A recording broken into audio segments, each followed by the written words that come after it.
So you're single and you think it's Saturday. I'll phone up a friend, we'll go down and we'll have a drink in the local pub, forgetting that it shuts at 10. My friend's in my bubble, so we'll go at 7. We'll get 3 hours in. So you go down the pub with your friend and you think anything might happen this evening. I'm young. Let's say you're 19. Let's say you're 27. Let's say you're 35, 46, or 58, or 72. What's the difference? Everybody likes the opposite sex, or what they deem the opposite sex. So you're in the pub or the restaurant, whatever, and you look across and somebody you like takes your eye, and at the same time they look at you and they like you and they take your eye. And as history dictates and as natural progression dictates, you end up talking to each other, you've had a few drinks, etc., etc.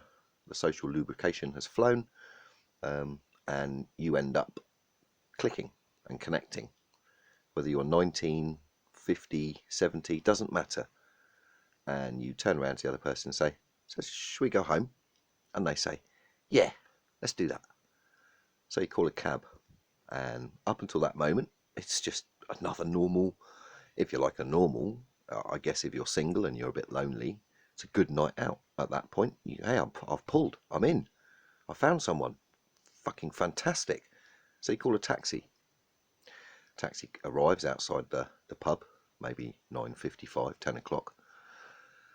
Sigh, anyway, and you jump into the cab, both of you, and you're happy, you've had a few drinks, you've had nice food, you've met each other, and you feel this could be good. It's a nice person. And the Uber driver or the cab driver turns around, starts talking to you, and you start conversing because you've had a few drinks. He or she hasn't had a few drinks. Well, you'd hope they haven't had a few drinks. And they ask you, well, what you've been doing, where do you both live, and you say, oh, I live in here, and the person that you just met says, oh, I live down here, 6 miles away. And you don't know whether the person driving that taxi is a COVID marshal. You don't know whether they're a part-time track and trace agent who's also driving a taxi part-time. You don't know. You don't know whether the person you just passed on the street or the man on the bus, if you chose to take somebody home on the bus, you don't know whether that person is a COVID marshal. That's no way to live.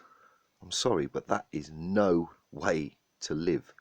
The infertility rate and the childbirth rate amongst indigenous Brits is already at a historic low. This is only going to put a final nail in the coffin while they import people through your open borders. But just have a little think about that. This isn't 1984. This is worse.